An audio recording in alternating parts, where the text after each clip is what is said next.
Bea Alonzo, proud na misis ko, ang dahilan kaya inilihim ang kasal. Right now, I'm on cloud nine. I'm very, very happy. See, I didn't think that it's something I really need to share. So, parang, hindi naman sa pinagdadamot, but Bea Alonzo ko, na ang pagpapakilala kay Bea Alonzo sa kanyang dinaluhang endorsement. Lutang ang ganda at labis na kasiyahan ng aktres na si Bea Alonzo ko, nang dumalo ito sa isang brand event sa Taguig City. Ito ang kauna-unahang pagkakataon na tinawag at ipinakilala ang aktres bilang Bea Alonzo ko sa publiko. July 8, 2026 ikinasal sina Bea at Vincent sa pamamagitan ng civil rights na ginanap sa harap ni Mayor Nancy Binay sa Makati City Hall noong July 8, 2026. Samantala, sa isang panayam ay ibinahagi rin ni Bea ang nararamdaman niya sa buhay may asawa.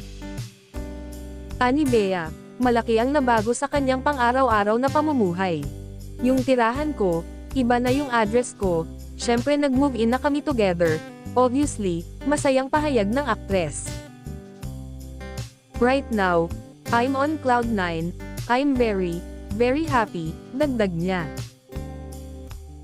Dagdag pa niya, isa sa mga pinaka-special ng pagiging mag-asawa ay nagigising siyang kasama si Vincent ko. We wake up right next to each other every day, and it's special to me, aniya. Nang tanungin kung bakit naging isang malaking sorpresa sa publiko ang kanilang kasal, ipinaliwanag ni Bea na wala silang intensiyong magdamot, magtago o magpasikat. Paliwanag niya, honestly, I didn't think that it's something I really need to share. At that point, parang I felt like I just wanted it to be mine and his. I wanted it to be about us, and no one else.